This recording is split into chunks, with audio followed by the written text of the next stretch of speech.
ግን ኢትዮጵያን አትካዱ። ኢትዮጵያን ክዶ ሀብታም ከመሆን ኢትዮጵያን ክዶ ከመጣው ጋር ከመሆን ቢቀር ይሻላል። በኔ እምነት ኢትዮጵያ ተስፋ አላት። ምንም ጥርጥር የለውም። ኢትዮጵያ ትበለጽጋለች። ይሄን የምልበት ምክንያት ግምት፣ ፉከራ አይደለም። በጣም አቅሙ አላት።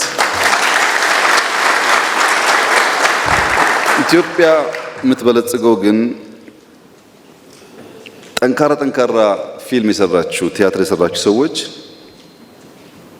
የአንድ ሰዓት ፊልም የአንድ ሰዓት ቲያትር ለማሳየት ስንት ሌሊት እንቅልፍ እንዳጣችሁ እንደሰረዛችሁ እንደደለዛችሁ አስታውሱ።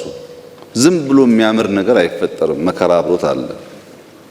ያንን መከራ ለመቀበል ዝግጁ ከሆነን ያንን ችግር ለመቀበል ዝግጁ ከሆነን ምንም ጥርጥር የለውም ይቀየራል።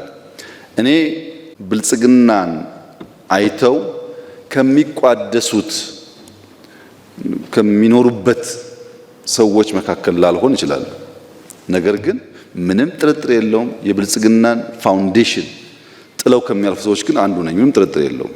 ኢትዮጵያ በ2100 በዓለም ሰባተኛዋ ኢኮኖሚ ትሆናለች። በዓለም በ2040 በ2050 ብዙዎቻችሁ ስላላችሁ ታዩታላችሁ።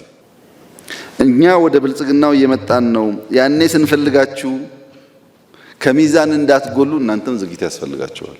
ዝግጅቱ መሰብሰብ 10 ማህበር ምናምን ሳይሆን ሰብሰብ ብላችሁ ብዙ ሰዎች አሉ እዚህ የተማሩም አሉ ልምድ ያላቸውም አሉ በጣም የተከበሩ ሰዎች አሉ እዚህ ውስጥ ምንም ችግር የለውም። እናንተን ቢያስተባብሯችሁ ችግር የለውም። አንድ በኢትዮጵያ ቪዥን ላይ የምትሰሩት እናመሰግናለን። ሁለት በችግር ጊዜ እኔ የኔ ጥቅምና የኔ ክብር ከኢትዮጵያ አልፍም ብላችሁ የተሳተፋችሁ ሰዎች ሁል ጊዜም ቢሆን ስንበለጽግም የእናንተ ስም በወርቅ አሻራ የተጻፈ ይሆናል።